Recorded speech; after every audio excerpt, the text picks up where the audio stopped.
നമ്മളങ്ങനെ നേരെ പോയത് ലുലു മാളിലേക്കാണ് കേട്ടോ. റമദാനായിട്ട് അവിടെ സ്റ്റാൾ ഓപ്പൺ ചെയ്തിട്ടുണ്ടായിരുന്നു പോയതാണ്. നോക്കുമ്പോൾ നല്ല ലൈറ്റൊക്കെ ഇട്ട് നല്ല മൊഞ്ചാക്കി വെച്ചിട്ടുണ്ട്.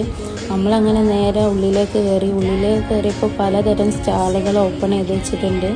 അത് നല്ല ഡിഫറെൻറ്റ് ഫുഡ് ഐറ്റംസ്, പിന്നെ ലൈറ്റ് മ്യൂസിക് കാര്യങ്ങളൊക്കെ ഉണ്ടായിരുന്നു. പിന്നെ നല്ല ഹോട്ട് ചോക്ലേറ്റ്, അതും നല്ല അഫോർഡബിൾ പ്രൈസിൽ നല്ല ഡിഫറെൻറ്റ് ഓപ്ഷൻസും കാര്യങ്ങളൊക്കെ ഉണ്ടായിരുന്നു. ഇത് മാത്രമല്ല നല്ല വെറൈറ്റി ആയിട്ട് കുറേ ഐറ്റംസ് ഉണ്ടായിരുന്നു. കൊത്തു പൊറാട്ട, ഐസ്ക്രീം, ഉപ്പിലിട്ടത്, അങ്ങനെ പലതരം ഐറ്റം കാര്യങ്ങളൊക്കെ ഉണ്ട്.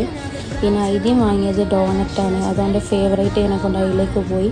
ഇത് മാത്രമല്ല റംസാനിന് കിട്ടുന്ന പല ഐറ്റംസും ഇവിടെ ഉണ്ട്. ഞാൻ ഇൻസ്റ്റാഗ്രാം ഹൈപ്പ് കണ്ട് വാങ്ങിയൊരു ഐറ്റമാണ് ചിക്കൻ ഹലീമും. അത് വാങ്ങുമ്പോൾ എനിക്കൊരു പ്രതീക്ഷ ഉണ്ടായിരുന്നു, പക്ഷേ എൻ്റെ മുഖം കണ്ടാൽ നിങ്ങൾക്ക് മനസ്സിലാവും എനിക്ക് എത്രമാത്രം ഇഷ്ടപ്പെട്ടിരിക്കണോ ഇല്ലയെന്ന്. അങ്ങനെ ഇത് മാത്രമല്ല കുറേ ഐറ്റം കാര്യങ്ങളൊക്കെ ഉണ്ട്. അങ്ങനെ അതിൻ്റെ ഒരു ചൊയ പോകാൻ വേണ്ടിയിട്ട് ഞാൻ ഉപ്പിലിട്ട് വാങ്ങി. ഇത് മാത്രമല്ല നല്ല ഫ്രഷ് ജ്യൂസ് കാര്യങ്ങൾ കുറേ ഐറ്റംസൊക്കെ ഉണ്ട്.